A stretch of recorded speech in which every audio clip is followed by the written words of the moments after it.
These demonstrators have taken to the downtown Austin streets, saying the names George Floyd and Michael Ramos. We've seen a different group organized outside APD headquarters. They're wearing more tactical-looking masks, not the sort of COVID-19 masks you'll see us wearing. They brought their own blowhorns and megahorns, sharing a sort of different message. As soon as I wrapped up that last live report, I started hearing shots ring out. We're going to take you right down there. It is still likely going to be non-lethal shots. We've been seeing the APD and other law enforcement use these sort of tactics. But the crowd behind me at APD headquarters, only a fraction of what was here at around 6 and 7 p.m. before I-35 Frontage Road and 8th Street, completely shoulder to shoulder with protesters. It is a night and day difference based on what I saw on Saturday. I want to just point you to this very special moment of a night of peaceful protest. I did get the opportunity to work with some of the APD community engagement teams, follow them around and see how they've been handling the interactions with the protesters. Houses like this one were destroyed back in 2008 when Hurricane Ike ripped through. It had to be rebuilt on 16-foot tall stilts. That's now a requirement for all homes in Crystal Beach. Because when Hurricane Harvey came, the water rose up to here. The people who live here tell me they had to be evacuated by boat. Take a look right behind me. This was once a Dollar General store. Absolutely demolished. The alarm continues to echo in the background. Restaurants have been forced to close down their dine-in options for the foreseeable future. And parking lots, which are normally filled up, completely empty. Make sure your own personal computers are up to date with programs that actually block intruders. Teach your kids to consistently change the passwords on their own devices. And as for Zoom, make sure you're aware of what's in the background. It's not about being book smart. It's also about potentially earning college credit to their dream school. I spoke to several neighbors who all live across the street. They wouldn't go on camera out of fear of retaliation because they say Oscar's backyard is bad news. To see exactly what it would take to turn old railroad tracks like this and turn it into this.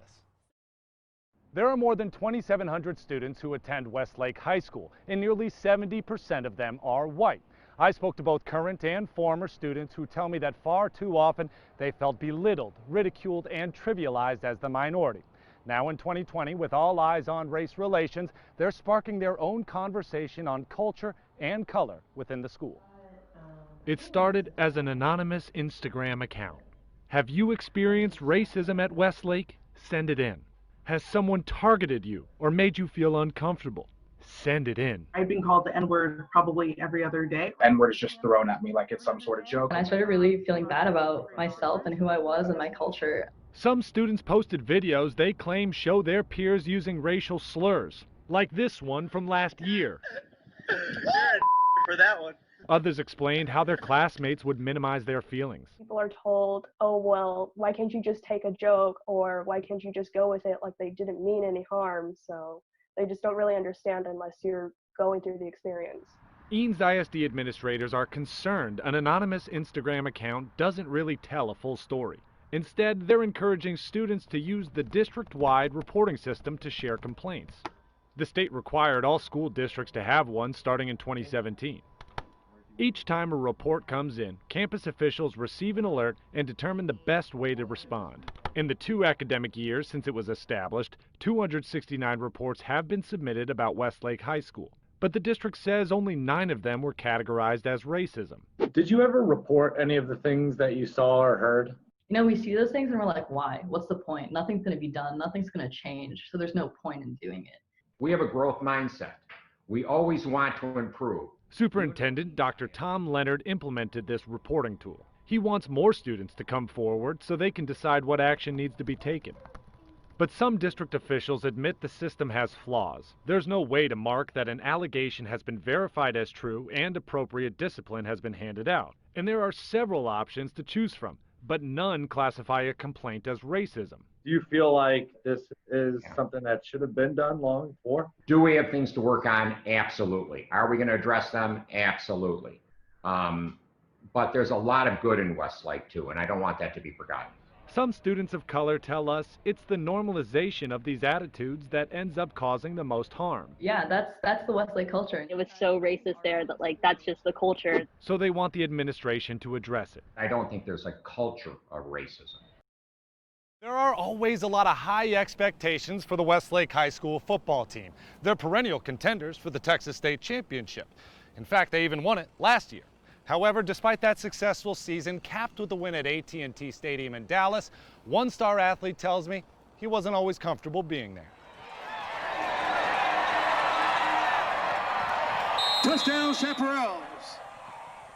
If you walk around Caprariello Stadium, you'll see athletes of the past.